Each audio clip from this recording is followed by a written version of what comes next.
Greetings YouTube, it is 8:23 in the morning for me, and I've kind of started a good day already, and I want to share it with you to kind of keep myself accountable with it.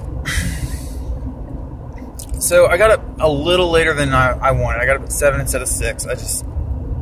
I may need to figure out a better bedtime, but that's what this first 10-day sprint's going to do. It's going to give me some bugs to shake out of the overall system, and that's really all anything is it's a system, and we're picking that up. But for about the last 20 minutes while I was at the house, maybe a little bit longer, I just kind of sat down at my desk, didn't turn on my computer, didn't pack anything. I just sat down, opened my journal, and started day one. And I'm like, that's probably a better thing to do before I leave for work, before I leave the house, before the hecticness and the stress of the day starts for me, is to sit down and rock out that day page, that first page, where it's, you write down your 2 gratuities, which, a loving wife, because when a phone call goes off at 7 a.m. and you can't get to it and she's asleep, you gotta love her for it. She actually brought me the phone, but I couldn't answer it at that time. And the other is just the ability to have a full-time job, to be able to rock out on my side hustles a little bit. Then you write down your goal, which, the goal that I'm sharing with you is my 100 subs in 100 days. And I have 98 days to finish this. Then you go into, like, some action planning stuff for the day, like what you're going to accomplish, what your primary focus is going to be. So I don't have my journals. I'd share those with you as well. But I've got some things I got to do today as I'm going through about my regular business day. I've got to get done. So maybe I'll vlog some more. But as it stands right now, I'm going to grab some breakfast, and I'm hitting the road to go to Baker today. So that's going to be a fun little trip. We may shoot some video along the way. I may even just stop and take some pictures, because it could be a beautiful trip. So we'll talk at you later. This is Jarrett. What's up? He's on my vlog today. He's going to come look at it later. Give him some encouragement, and I've got some other people I'm going to send him out to as well. So please, come like and subscribe to this video when he starts it up. Alright. At work, I'm waiting for another pass on this render, because there were some glitches in the time code this morning that I found out. So re-rendering out in a lossless format, we're going to see how that works. I'm going to check it on about 3 devices before I upload it this time, just to verify for myself. Like, you've listened to the song so much you just kind of zone out. So, well, let's hope we're not going to do that. Secondly, I am waiting on a phone call to find out how side B went with the upgrade here, so I can go ahead and log in a position, test it, and then go and update 2 other positions. And then I've got some labeling I need to do before I get out of here today. But today we're out in Baker County, and you see that lovely little sheriff's star. Alright, there. I'm actually in the comm center. It's the TV over my head. Time appropriate greetings, YouTube. We are pulling out of Baker County Sheriff's Office. I am actually looking at how this looks up a little higher today. Let me take this down. It's still out of the way. Nice. I've been trying with this mount, and as you notice, it shakes with just the least little bit. So we're not going to use it much longer.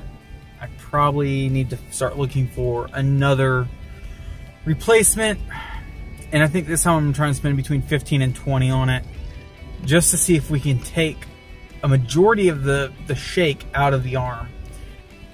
If I wasn't recording video, I think this would be a great mount. In fact, I kind of have an idea of where I'd put it and what phone I'd put on it, which would be my other one.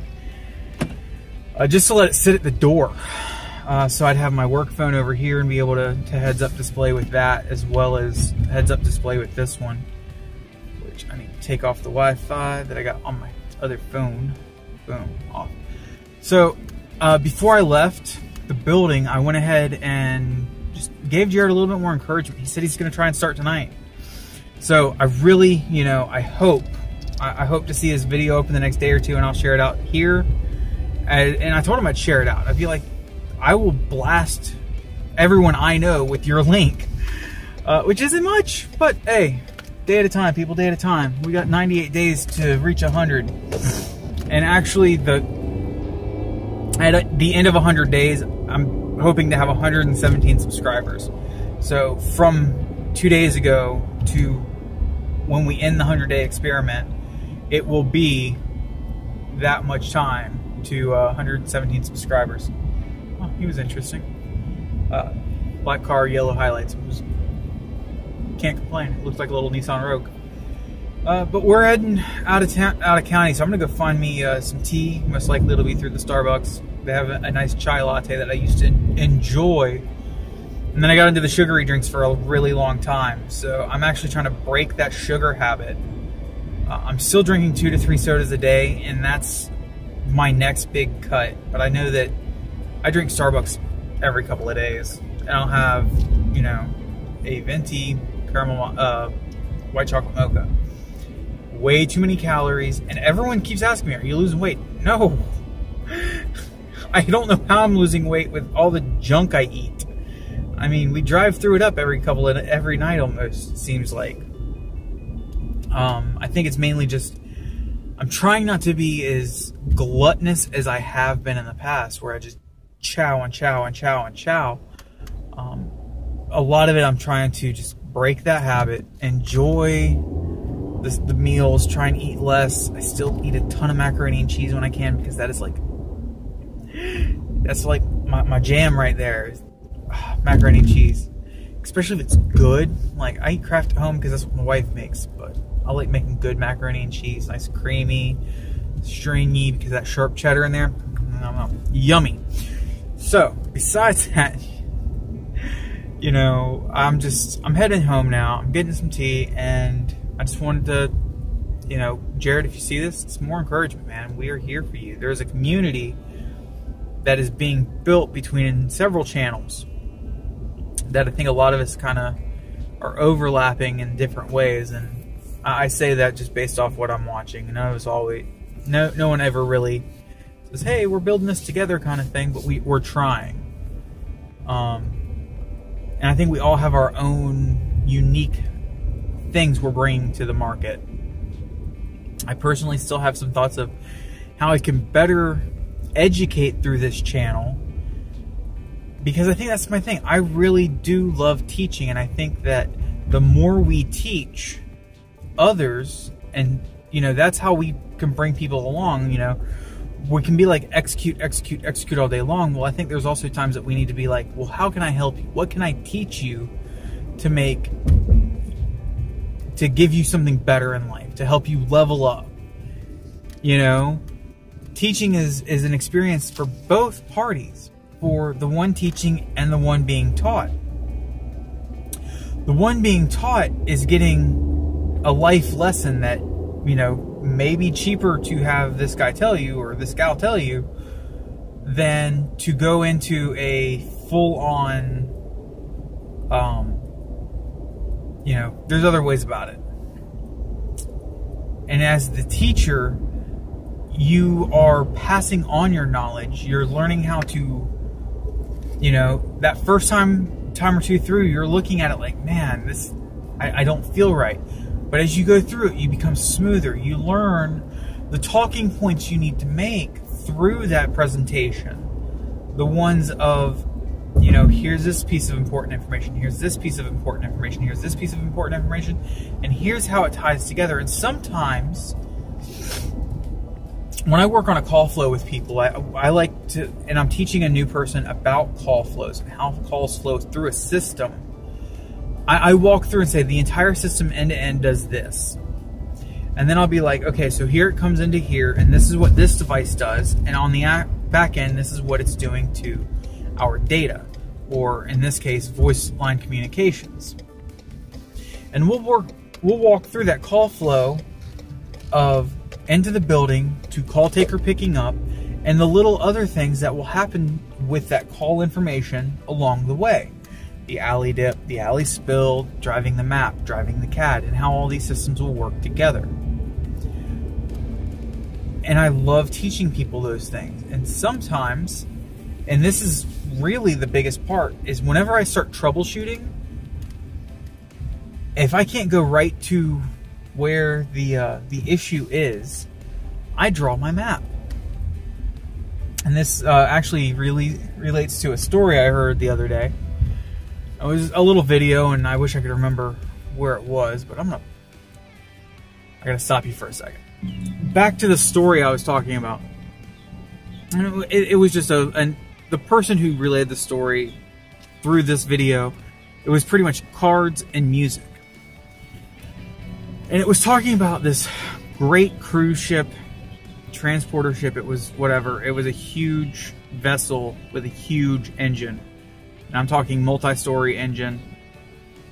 And when they built this engine, it worked, and then one day it seized up. And this company had a lot of great engineers come, look at it, try and get it to work. Nothing was happening.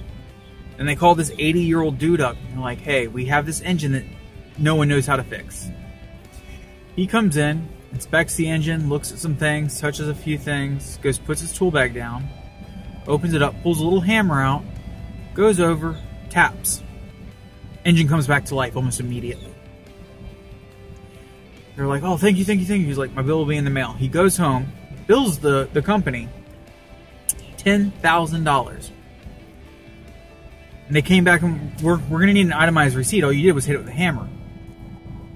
His itemized receipt comes back and it says, hitting engine with hammer, $2. Knowing where to hit, $9,998. So with that, it was, and he said, the whole point of the story was knowing what to hit and where to hit. Knowing where to hit is more valuable than knowing what to hit. You know, because that guy had a lot of experience in those engines and building those engines and dealing with those engines. So overall, he knew what to do. He knew where to go. He knew where to tap. Sorry, getting out my wallet. So it was an interesting story. I wanted to relay that with what I was talking about of, you know, education and experience. That the guys who are giving that experience out, who are making these classes, who are teaching, they have that knowledge. They have that experience because they've worked with it. And I've got to stop the video again. Chomp. Alright. I use chompers as, this is where I'm cutting video. Chomp, chomp, chomp, chomp. It's a marker for me. And I kind of need to use it more whenever I've got bad takes. Like, shaky video. So I do like my phone in the cradle up there. I just don't like recording video with it. So like I said, we're going to figure that out later.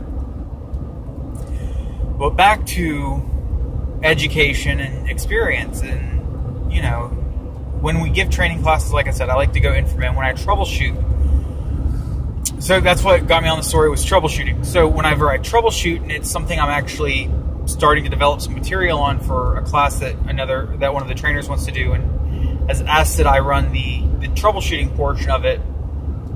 It comes back down to, there's times that I just have issues figuring things out, especially when you work in an environment that is both physical and virtual. And by virtual, I just mean digital. It's all, you know, you've got issues that can be caused either physically or digitally. And at times you baffle your head. You go 100 hours on thinking it's one way, and then it becomes another. So this is really prevalent in a training class I took back when I first started with the company about 3 years ago out in California, in a little town called Temecula. If you've ever been there, you know about it. If not, it's a beautiful little town. It's desertish, but it's the southern wine country, so definitely a beautiful place to go visit and experience.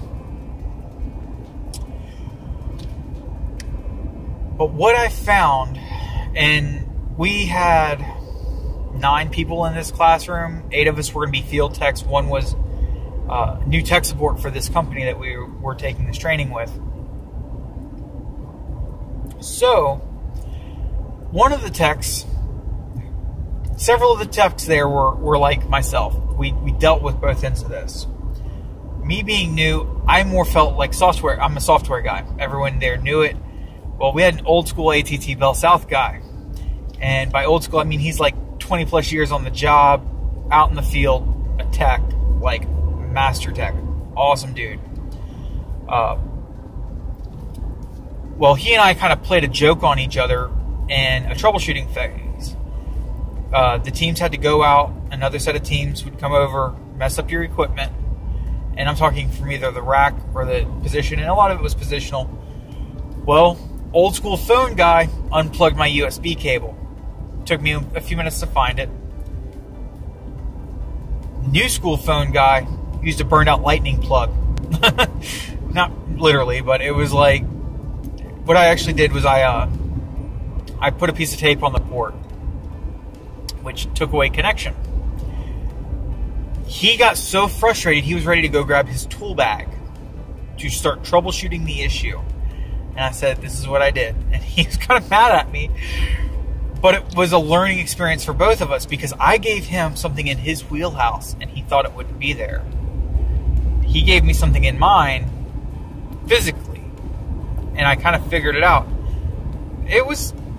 That's what we started with, it was figure out this issue. And there comes a time when you go end to end and you're just like, I'm not seeing it. I'm not understanding it. And at that point in time, I'll start writing a diagram of it all comes in, it touches this server, it goes to this server, it goes to here. This is where it happens here. And I can take and start looking at logs in these different locations. And sometimes I don't have to do that, but I find the logs and I'll start looking and I'll see, okay, this is an issue. Well, why is it an issue? And I'll go back to the next piece of equipment. And it's, finding one issue after the other is just troubleshooting. It's how do you work the problem? And so for that, going through and finding, okay, here's this piece, here's that piece, here's that piece, and then tying it all together. So, that's what experience can give you is learning where those parts are. And I gotta pass a guy.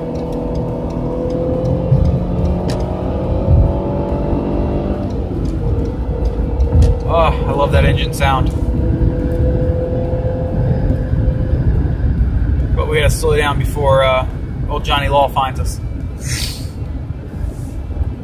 So, I've probably rambled about that a lot more than I've intended to, and I've got probably about 20 minutes worth of video to look at of just me rambling about education, experience, and teaching, and troubleshooting, and it's all there. And I'll probably need to write about it later to really find out where my video shut off earlier, and I'm playing D&D while I'm editing this. Ran a little long today, just kind of talking about some stuff, and thanks for sticking around. If you're here, like, comment, subscribe, and we will see you tomorrow.